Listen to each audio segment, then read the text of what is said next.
My kids are better off without me. My husband deserves a kinder, nicer wife. He's an amazing man who does so much. And I feel like the only thing I'm contributing to is like damaging my kids. So I just felt like I was worthless and didn't deserve to be here anymore. So I literally almost jumped into oncoming traffic. I have some questions for you. Hey, brave girl, how you do the things that you do? Welcome to the Brave Talk Show, where we connect with brave women like yourself to laugh, to cry, and to war about the topics that are near to our hearts. In today's episode, we dive deep into mental health with special guest McKenna Brown. It's a powerful episode, so if you like it much as we think you will, smash that subscribe button so you can connect with us for future episodes. But first, we are going to do our favorite segment, which is, are you guys ready? Hot seat!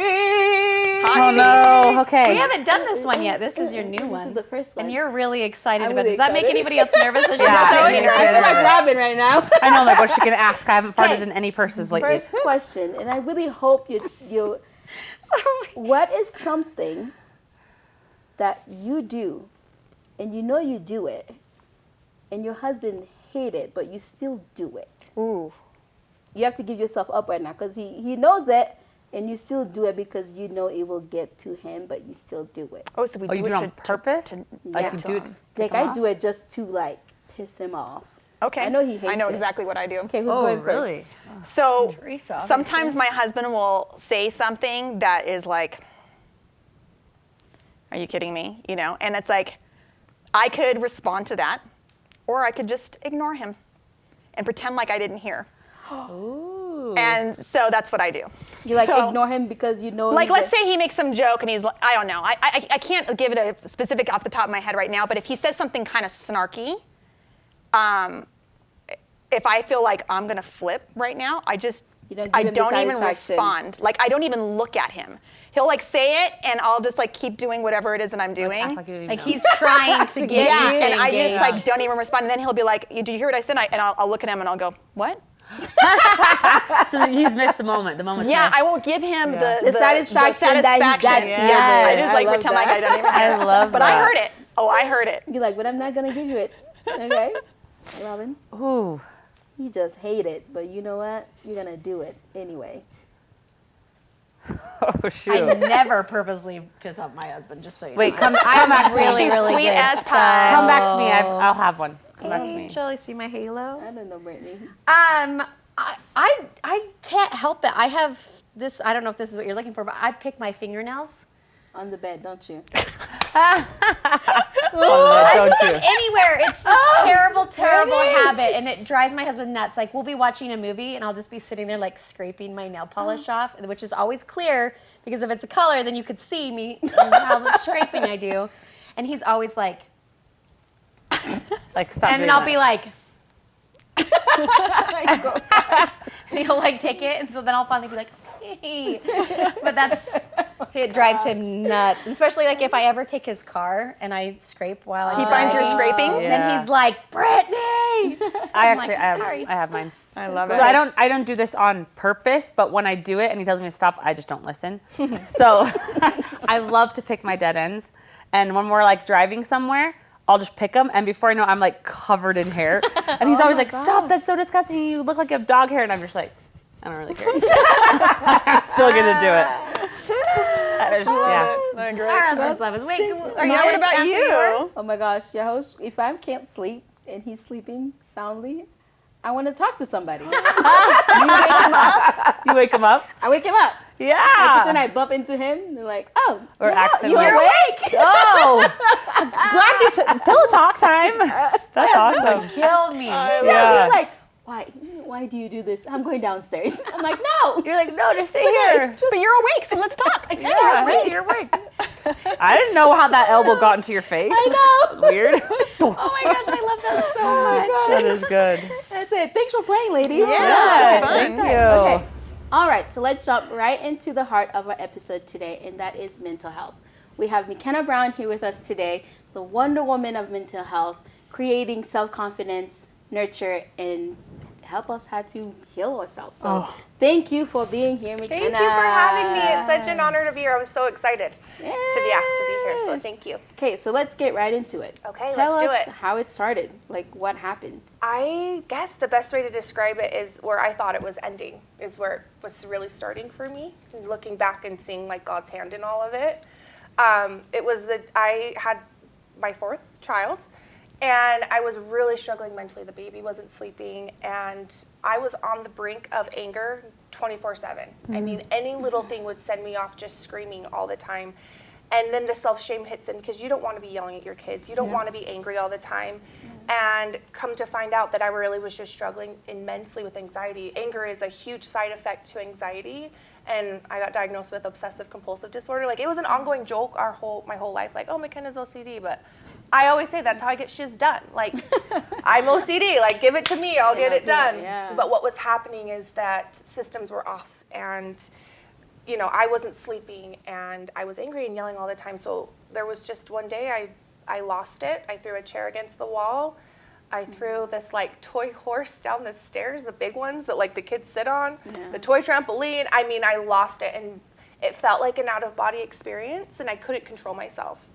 And then when I felt like I came back into my body, I assessed the situation, and it was like, oh my gosh, there's no coming back from this. Like my kids are better off without me.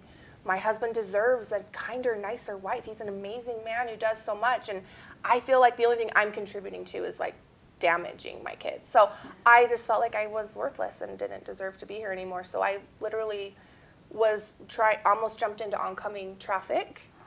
And then I felt one small, like logical thought.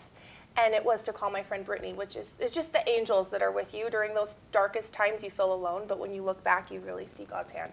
And she runs Cirque Lodge Rehabilitation Center, and I thought, well, maybe she'll know where I need help. And she sent me to a behavior hospital, and then helped me get there. I never officially checked in. I was there for probably like 8 hours, but that's a whole other story. But that's where it started, was where I felt like I was ending. Wow. How long ago was this? Wow. Okay. 3 years ago, almost exactly. And it was during, I don't know, like if you guys talk about like religion on here, but with the Church of Jesus Christ, it was conference weekend where we all congregate as a religion every 6 months to hear our prophets speak. And it was that weekend. And so I didn't realize it, but that kind of was a little triggering for me. But I know it's coming up. So. So at what point would you say that you said, I'm healed? Or is that even a word that you use? I don't like to say I'm healed because I crave growth, and I feel like I'm just continually growing. And I think that's the point, is I just felt like, okay, I'll take you back to the day after I went to the hospital. My neighbor came up to me and she said, how was your weekend? And I'm a pageant girl. I grew up in a family that perfectionism, nothing less. And so I was always in heels taking my kids for walks, lipstick. I'm just always done. And I'm still that way, but I'm just more upfront about what it is. Anyway, so I go like this, because this is my Stepford wife, like perfectionism mom. And usually, like, we walk around like this, like, oh, my weekend was perfect. I made homemade rolls. And I'm like, you know what? I drove myself to the behavior hospital. How was your weekend? And she was just like, what? You know? But what was such a beautiful moment there was she came to me and said, hey, I've really been struggling mentally. Not that long ago, I locked myself in the pantry and was debating on overdosing. So another foundation rocker, but it brought us connected and brought us together. And then I thought, wow, there's something there. And I've always, like I said, in pageants, being involved in the community, I've always felt like I needed to have a voice for something. And I thought, maybe this is it. Maybe this is me sharing. Not that my story is uncommon. I'm just not afraid to share it. Yeah. Well, I think what makes that so powerful is it seems like your friend is probably very high performance like yourself. And I noticed, like, just living out here in Utah, there's just a lot of like really high performance women out here. It's just part of the culture. Like, you just do so much, right? We're awesome. Yeah. But I wonder is when you and my husband and I are on camera a lot too, and so there's a lot of like, you got to be influential, and I think that it's hard sometimes to be authentic with what you're struggling with, because you got to put this face on all the time for all the people that you're influencing. Right. And so I imagine for her it was a really like a powerful moment for her to let her guard down and then open up to you because she Right. saw your authentic vulnerability. Right. That's so powerful. Well, and what was awesome is that I believe in the next right step, because people will be like, wow, what's your 5-year plan? Like, I don't have a 5-year plan. I have a Yeah. plan to do what feels true to me and taking the next step, to know that then it led me to creating journals, to creating a program for women, doing for girls and women, and doing retreats for women. And then I'm writing a book and being asked to speak across the nation and across the state. And looking back to that moment and those next right steps, I never would have predicted where I am today. Sorry, I shouldn't touch my mic like that, but I get passionate. And it's been so great, because I don't feel like, to go back to your question, it's an onion. It's a process. And so there are days where I feel like I'm going backwards, but someone, I don't even remember who it was, said it so beautifully. They said, McKenna, you're not going backwards. You're just peeling the layer to the onion. Now another layer's exposed. I like that. And you need to work how to get through it. You're not going backwards, you're still progressing forward. And so now I'm like, wow, I crave those moments of Yeah. being uncomfortable. There have been multiple times I should have ended up back in the behavior hospital through my journey. But I talk about the day, that first day. Yeah. So Yeah. And So how did? no, go ahead. No, How no, did good. was journaling a big part of how you healed, and that's why Yeah. it's part of your platform? How did that come about? So in society, how I was raised, I shouldn't say society, just in my home, this isn't meant to be like bash my mom. My mom's fabulous. But be perfect, sweep it under the rug and just ignore it. Where I found journaling and writing down and embracing how I was feeling, I call it the connection between the heart and the brain. So our brain has on average 80,000 thoughts a day. It's insane. And our heart tries to keep up. That's why we feel anxiety, is our heart goes like this. And I find with writing, whether it's typing, I type a lot, I have notes in my phone, writing in a journal, my brain slows down like this, and my heart goes, oh, I can keep up.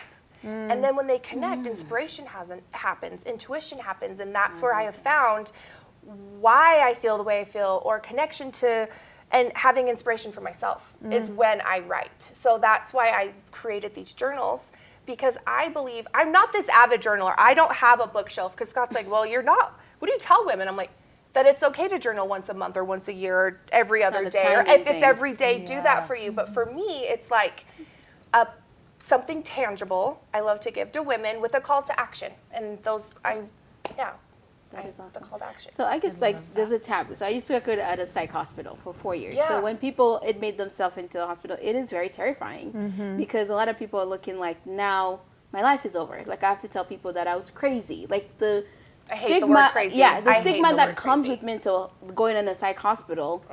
People doesn't want to talk about it. So what made it like I need to speak on to that? Like you say, I'm in a pageant industry with women that are probably struggling. Yeah. And I can sweep this under the rug and pretend like I never did this, or I can speak loud and make a voice. Like what did it take to get to that? Because you are in a community that doesn't talk about this stuff. Yeah, that's a really good question. I found the more I shared my story, the more women would thank me and say, I didn't even know a behavior hospital was an option. I didn't know these were signs of anxiety. And I thought, I just am go big or go home type person. I know a lot of you guys can relate. When you have an idea, you're just like, let's go. And I saw reward from people just in a small community. And I thought, I need to reach more women. I need to reach more girls. I need to reach, because the more I speak, the more I'm connecting and the more I'm helping people. I mean, I've helped people from New Zealand to Alaska just find resources. I'm not a therapist, I'm not a psychiatrist, but I held all of it inside and I didn't have a safe place because I did feel crazy. But the more I open up and talk about it and the more people talk, I'm like, we all have our own struggles and nobody's crazy. I hate that word. I mean, I feel like I'm crazy awesome. Like, I'm like, no, crazy. Like, let's go. I'm the drunkest sober person in the room. Like, I can be like that type of crazy. Like, give me a table. I'm going to jump on it. Yeah. But as far as mental health, I'm guilty of it. Like throwing not slang terms, but like derogatory words like, oh, she's crazy.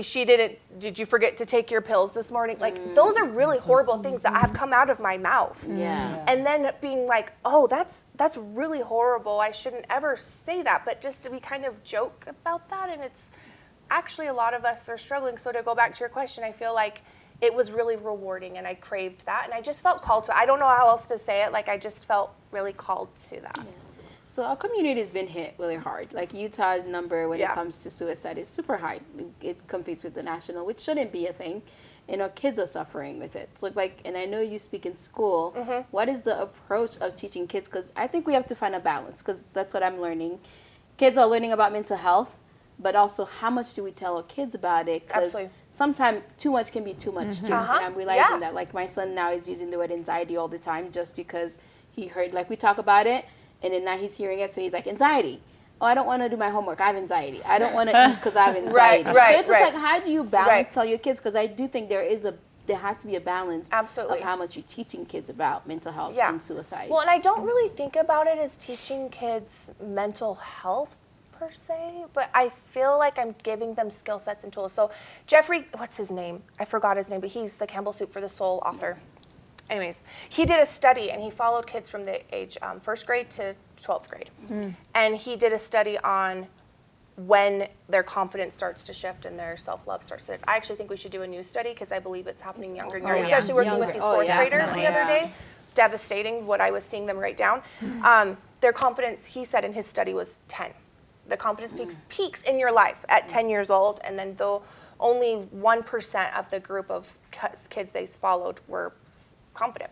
So I don't call it suicide prevention. I don't call it those types of things. I do believe that, like, we have a Hope Squad here for you across the nation. Hope Squad's great. It's very reactive, which is needed because we need to catch up to some of these kids. Proactive. But mine's proactive. Yeah. And I believe they go hand in hand. Yes. And so mine's just getting ahead of it and teaching them skill sets and tools. I just call them skill sets and tools to create confidence and self-love. I never use the word anxiety or depression or any of that, but what I am doing is I'm teaching them how to be aware. So the 4th graders, for example, that I was with the other day, I usually speak to junior high, high school.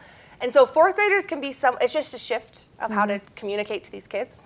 And it's being aware of how they're talking to themselves. So the first step in the first page of the program that I take them through is write down 3 negative things you've said to yourself. And they sat there and they're like, I don't say anything negative. I go, what about in school? Are there any subjects you struggle with? What about a talent? Is there a skill set you're working on you don't feel confident in? Oh, I'm a bad speller. Oh, and they started really, and I go, listen, I'm not trying to make it what it's doing. And then we go write 3 positive things. And then we take the negative and turn it into a positive, and that's their custom affirmation. So then I take them into, now what is an affirmation? And this one is yours. Like a little boy we connected with, he wrote, I hate myself. And I'm in front of the class, like goosebumps. I still have goosebumps thinking about it, because this little 4-year-old, I have a 4th grader, not 4-year-old, 4th grader. And I'm like, okay, so that's great. Thank you for being honest and vulnerable. That is really brave of you to write that down. Thank you. I go, now let's go write some positive things. And he kind of just sat there. I'm like, he wrote a few things. And then he came back and I said, now take this one. And what's the opposite of that? Not whether you believe it or not, what's the opposite of that? And I said, what about I love myself? And he goes, I go, are you willing to write that down for me? He goes, okay. And I go, okay, then we write the affirmation. I give him the calendar. I go, do you think you could say that to yourself every day? Is I love myself? And then I told the class, if they show me their calendar that they did it every day, I'm going to bring them donuts. I just got so connected to them and realized that they're 4th graders. So what I'm trying to say is, it's not about bringing ideas into their head. It's being aware of the ideas in their head. Because I said we talk to ourselves every day, but being aware how we're talking to ourselves. What are the positives? What are the negatives? And how do we shift our brains to say, and then I take them through the other steps of like gratitude, the good, the hard, learning to laugh at ourselves. I go, what happens when we trip and fall? What is the first? I'm an idiot. I'm so stupid. I tripped over my own foot. I can't even walk straight. We start to self-shame. And I'm like, what if we just go back and go, oh, oops, and laugh? It lightens our load a little bit to not take life so seriously. And so then there was such a beautiful moment. A girl fell back in her chair. I mean, that's not beautiful. But she fell back in her chair.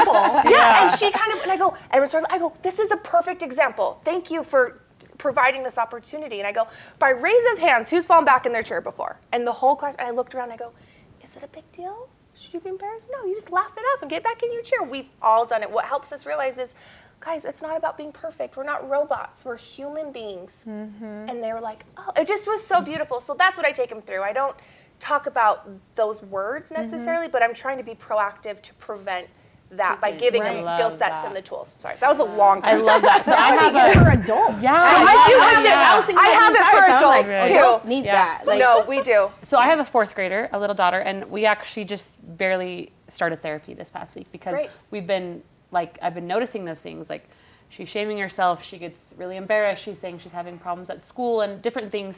So we're trying to be proactive. But if I wanted to implement the Wonder Girl journal in my house, Yeah.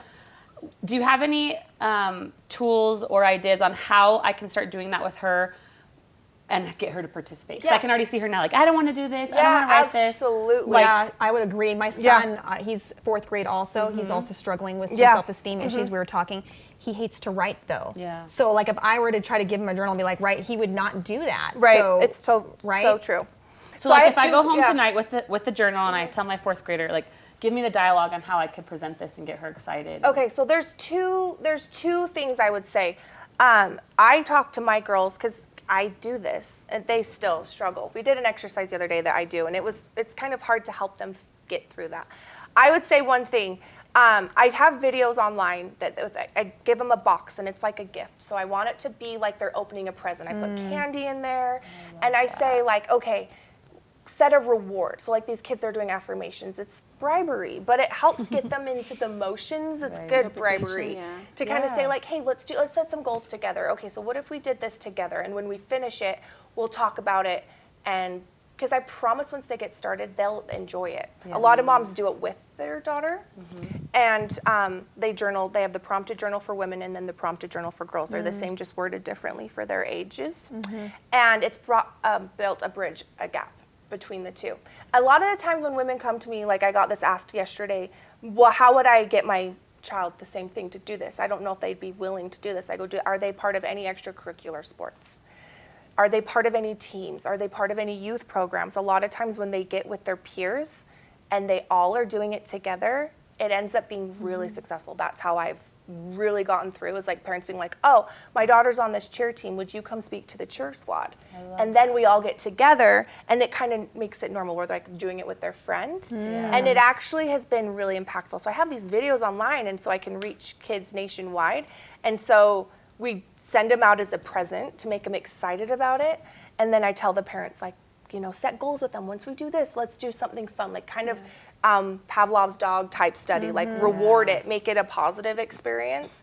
But it is just, I say, you know what, if they don't do it all, if they can just grasp one thing, it's worth it. Right. Yeah. So Yeah, I love think that. I don't know if that I- answers your No, question. it did, yeah. and I think one thing too, I went into a home, I work with kids that struggle with mental health all the time, and she's really struggling. And so, she has 7 siblings.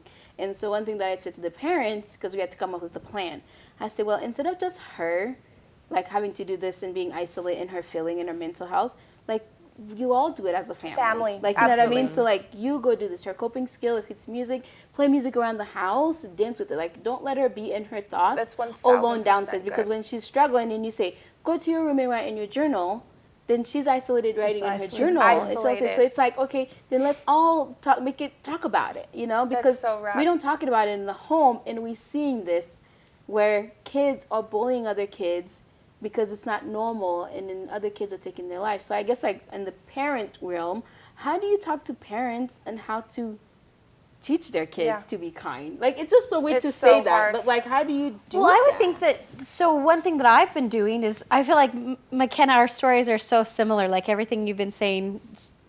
These girls know my story, but yeah. So I suffered from postpartum depression, was suicidal after my 3rd, got help. And my therapist, one of the things that she said that has never left me was, she was like, Brittany, maybe what you've gone through, there's a purpose to it. Maybe 1000%. you'll be able to help somebody because of what you've been through. And I immediately thought of my daughters. I was like, after they have babies or if they get depressed or any of my kids, I was like, if I can help them, then everything that I've been through the last year will have been worth it. If I That's can beautiful. help them. And so then for the last, 8 years, it's turned into a huge part of my life, right?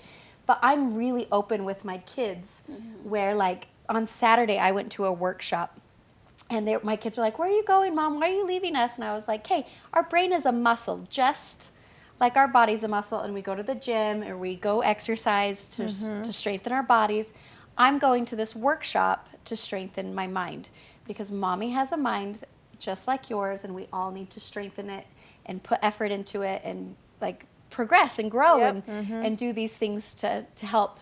And they're like, oh, okay. And I get out my journal all the time and I write in front of them and do my gratitude journal and do all of my things in front of my kids so that they know, oh, mom's not perfect and she's not trying to pretend like she's perfect.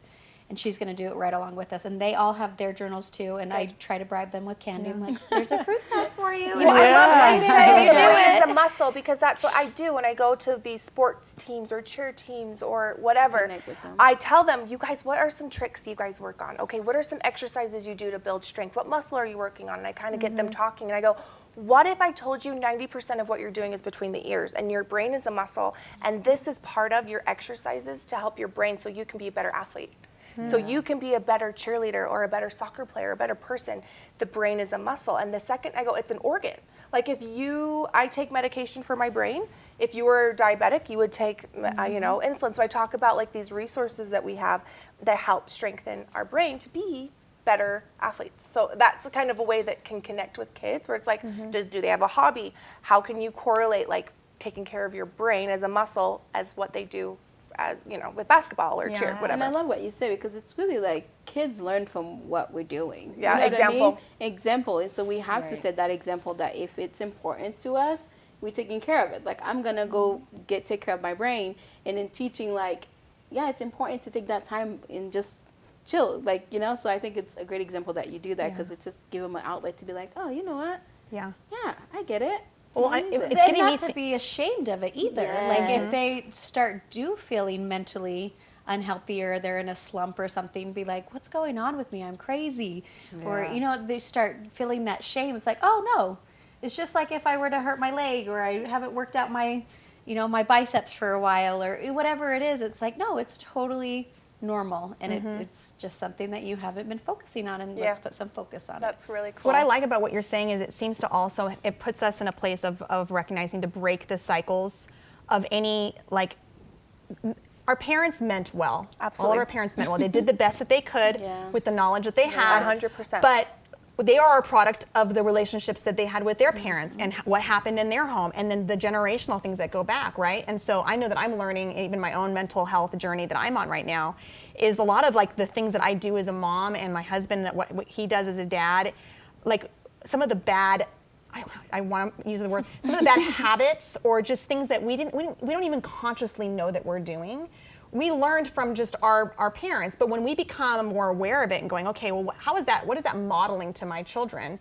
I could be more conscious of that and break the cycle now, because what I'm learning in my own health journey is that what happens in our childhood, what we experience in our early childhood shapes the rest of our lives. And if we're suffering with anxiety and depression and issues when we're older, if we trace it back far enough, it goes back to childhood issues every time, right? So breaking those cycles for our kids. 90% of trauma is from your childhood. If you really dig I'm deep. reading a fabulous book right now by Oprah, and then I can't think of his name right now while we're filming. But I can put it in the show notes, but it's called What Happened to You? Instead of asking, like, why are you, like, you're crazy, or, you know what I mean? Like, shaming, something like that. Instead, asking the question, what happened to you? Let's find out why you act the way that you act, because there's always a reason. And so, and that's amazing, because we're really good at the shaming part, right? We talk about mom guilt all the time. Guilt. Yeah. And I remember real. working, when I used to work with my patients, what I would say is like, if you think about it, all the trauma that you've been to, probably what you did is you put a Band-Aid on it, right? And then you're thinking like, it's healed, I'm gonna move on, right? And I said, but the thing is about scars. Think of your scars. If you get cut and then you don't clean it, you don't take care of it, it keeps getting infected. No matter how much Band-Aid you put on there, it's just gonna keep getting infected. But if you take the time to clean it and take care of it, and then you will heal, and there'll be a scar, and that's called just be a reminder of what happened to you. And then you'll be like, yeah, I went there, but then you're so quickly to like get out of it because you took care of it. And that's mental health. Like those trauma, they're there, but if you take care of them and really find the root of it, then those are just scars for you to just be like, you know what, I went through it, it happened, and I'm just keep moving forward. Well, a common thing I hear, and even people that I love so dearly, I'm trying to help them deal with what they went through as a child so they can progress. And I tell her, it's like what we go through are kind of just different balls and chains that we have on us. And she's like, I just don't want to dwell on the past, is a lot of the time I hear that. And I love the analogy of the arrow. And I said, sis, you're moving forward and you're doing things. But what if I told you, if we just take the arrow back, the arrow can't fly unless you pull it backwards. And you go back and you unlock a lot of these things, you deal them, you address them, you can articulate the way you feel, you're more aware of how you feel, all these things. You're gonna let go and you're gonna fly so much farther than where you're at right now, moving slowly. Where the arrow goes and you're just gonna fly and progress and skip past all these other bullshit things you don't have to go through because you've healed. You're working towards healing. And then you progress forward. And it's not about dwelling on the past. It's healing from our past and healing. Because I would say like a lot of times kids don't understand how to articulate, like the fourth graders, they don't understand. So these parents, I had a mom tell me that she did the journal with her daughter.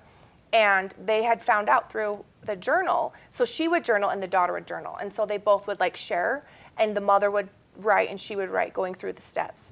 And she found out that her daughter was being bullied at school, but the daughter didn't know how to articulate that to her mom in a way. But it was through writing and through the mother journaling connecting, where they actually were able to figure a lot of that out. I think that's one thing I've heard from you too. Like you talk a lot, and I think you post about it. It's just like how you're so open with your kids about this conversation. Like I think with your daughter, like you so open. And I think that build a connection when your kids are going through the stuff to be able to come home and be like, hey mom, like this is what's going on. Like, and I, like with Malachi, like he's like that. Like he'll come home and like spill his gut. Like, that TikTok people's like, and then the kid's talking and doesn't stop talking and you like shut it. That's like my son. Like I have to be like, You're like, okay, I gotta get but I love that he feels comfortable to be talk. like, this is what's happening at school. And I think that's something I learned that you be talking about all the time. Like it's so great that your kids feel comfortable to come and say that, because some kids don't have that outlet. It's not the parents' fault. No. But I'm just saying like some kids doesn't have that outlet to talk to their parents about what they're going to school. Right. So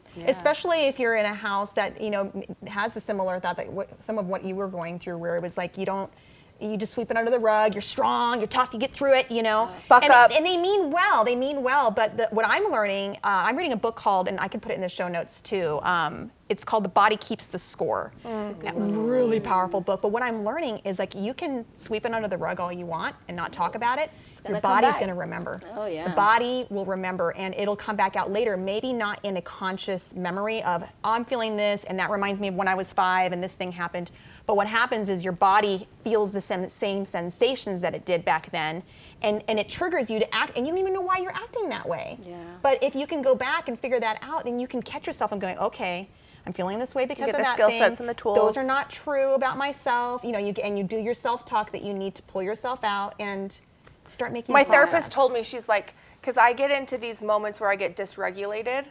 I get really passionate and then I get really dysregulated, like a 5th grade basketball game, so bad. She's like, you need to carry hot tamales with you. Hot tamales? So when you start to feel dysregulated, just throw them in your mouth and it will like shock you a little bit. So I carry hot tamales. And my husband was like, where's the hot tamales? I'm like, don't say that's rude. Where are my hot tamales? Only I can say that. Yeah. I'm actually reading also that cold ice water can do that yeah, too. that You too. just That's drink a this way ice to water and hold shock it. yourself. Yeah, that makes sense because I rely on my Stanley cup or drink, whatever I carry with me. I'm sipping a lot, and I think that's, I'm just doing that subconsciously. just Like, shocking your I need a system. drink, I need a breath, So. But I think it's easy to put it under the rug because sometimes we just don't want to deal with that, with everything that you have going on. Like for me, I don't like sharing my personal stuff, but I was 17. I remember being in my parents' home, awful home, is my adopted parents. And I just remember the day that I contemplated suicide. Like I didn't even know what it is, but I just remember having this feeling like, I don't want to live. I was locked in a bedroom upstairs and somehow I got out. And I just remember taking a knife and I was just like, I don't want to be here. Like it's miserable. I don't want to live here. Like I would rather do anything else. But then I just remember that moment where it was just like, why though? Why because of somebody else's issue that I want to take my life away? Like that's not fair. That's not fair to me. So I just remember like stopping, but like going up, I'm just like, I'm just gonna put that. Like people don't talk about stuff like that. Like, like I've always been like, I'm like strong. And I just remember like saying, like, I have to talk about it. Like, I have to say something. Like, I can't just pretend like I almost attempted suicide once, like, you know? And I think that's why I always applaud people that, like, speak up about it, because for a long time you make believe, like, you what? You want to take your life? Like, who does that? Like, you know? So I think you have to not sweep things under the rug, because, like you said, it'll come out. And then it was seeking up to my life as I was, like, in college, and I was just like, what happened to me, you know? And then I remember talking to my friends. I was like, yeah, that happened, and that's why this time, like, I feel like I'm gonna lose it. It's because of those things. But for the longest time, I remember just every time it would come out, I'm like, nope, I don't want to address it. And it was Yahoshi. I was like, you're gonna take care of that, like, you know. And I think that's what drove me to do my path of work, because I was just like, it happens. This is the world that we live in. Now, did you It's end up happening. going to counseling, or what was your healing journey like? Mine was different. I think I took it on myself. Like, I was just like, it's time to heal. Like I said, like, I had to clean it out. I had to do, like, you know, I just self-help.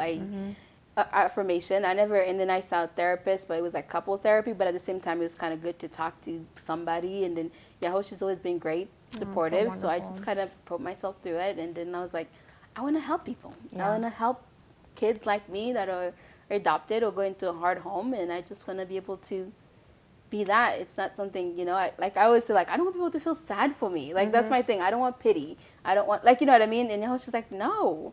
You just have to let people know, like, this happened. It's normal, you know, and it happens. So. What I love about what your story, and it's similar to both you guys, is it actually even with you, Brittany, and oh my gosh, with all of you guys, every one of us have had, like, this painful moment that, like, was pivotal in our lives, and you have all used it to have purpose in it and change the lives of others, because, like, now you can connect with other women who have experienced that, or children and so forth. And oh my gosh, what an inspiring group of ladies that you guys are all around. Behind every strong person is a earth-shattering trial or something.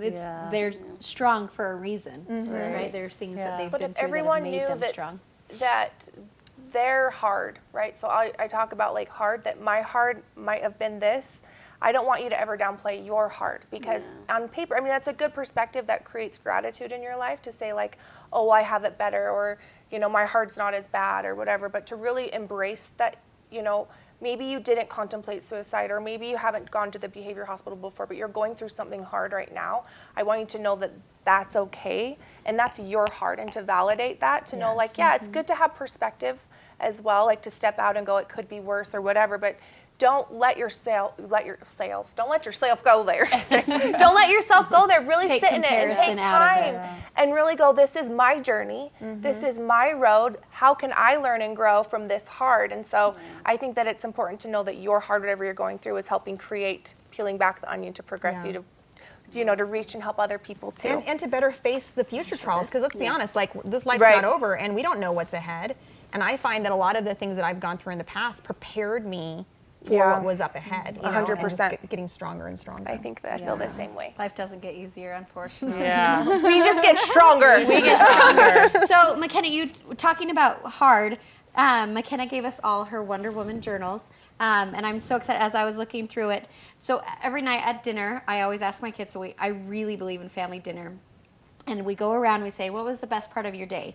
And then what was the worst part of your day? And my husband's like, "I don't know if I like that worst part," but after reading, I'm like, "I do," because it acknowledges that there are bad parts of our day, right? And that's And true. then it's okay. Yeah. But reading your journal, you have today's hard, and I decided that I'm going to switch that. What was the worst part of your day? I'm going to say, what was the hardest part of your day? Hardest. that. That's good. So, McKenna, I love this, and we're going to put a link where people can go buy your Wonder Woman journals. They're so Where can we find they're you, so McKenna?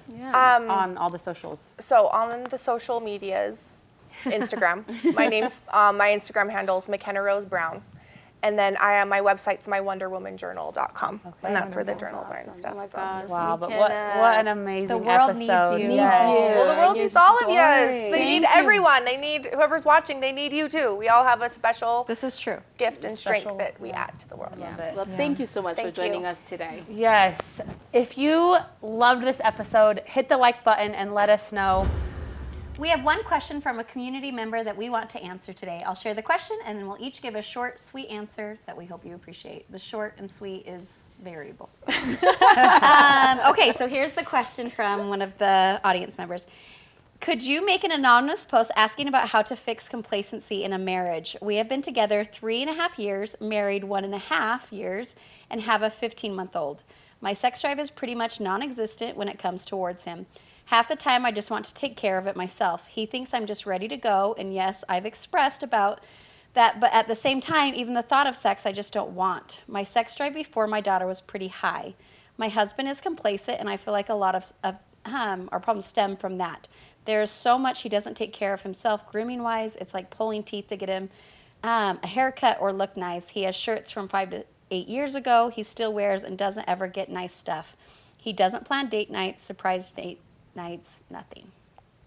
All right. Girl, you are not alone. I know. We've heard this question from a lot of people, actually. Yeah, we've all probably been there. So you have so much that you brought up. I want to have you guys talk about some things, but one thing right away, I've definitely there's been seasons of my marriage where my husband was just doing a lot of work and just not like thinking about his grooming as much as I had liked. And there's just been times where I've been like, where he's like starting to make a move and I go, baby, if you take a shower right now, I will do things to you that you never thought. You know what I mean? Oh.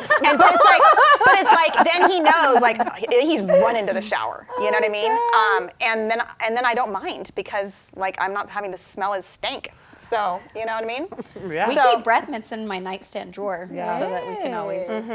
Yeah, I would say again there was a lot of meat in that question, but like the first thing that came to mind is like be so transparent about how you feel. Like, hey, like I really want to get intimate with you, and I'm having a hard time getting turned on because you smell like butt. And No, you don't say that. We don't say that, but no, you be honest. You're just like, hey, like I would love, like let's go out and buy you a new outfit. Like I'm just having a hard time, like getting turned on. And are you like, what can I do for you that would help you get your motors turning?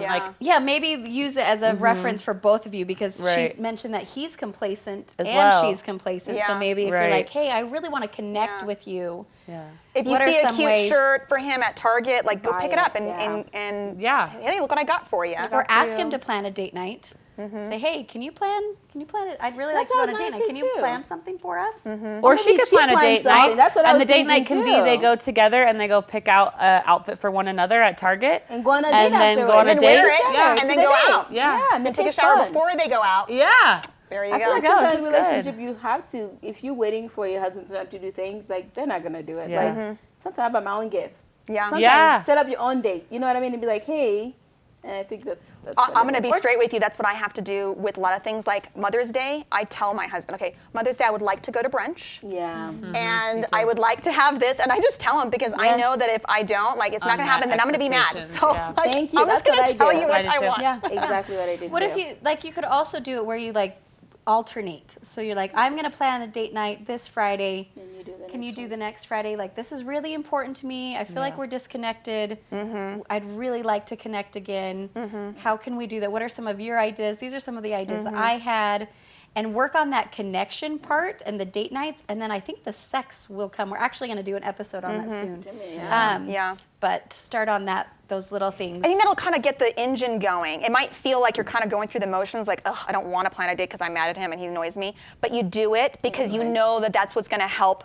And eventually you won't feel that way anymore because you'll have a couple of dates in there and you'll be like, oh, I remember this. I remember the man that I fell in love with, right? And now you're more excited the next time to plan it, but you had to kind of go through the motions at first, right? And give yourself some grace. Like, you just had a baby. Just reading that, we're all four of us are like, of course your sex drive is low. You have a 15-month-old. And if you're nursing, that'll actually lower your sex drive. Like it's part of nature's way of making sure you don't have another baby while you're nursing, having a baby, right? There's so much. So give yourself some grace. I love that. It's understand, of course, like there's reasons why your sex drive is low right now and you're feeling complacent, but there are things that you can do to help.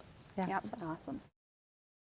If you have a question about anything that you'd like advice on, leave us your question in the comments if you're watching on YouTube, or message it to us on Instagram, and we will make sure that we answer it on a future episode. All right, that's a wrap for this episode of The Brave Talk Show. If you're watching us on YouTube, There are more episodes you will love on that window to the right, and we'll see you on the future episode. I have some questions for you. Hey, brave girl, how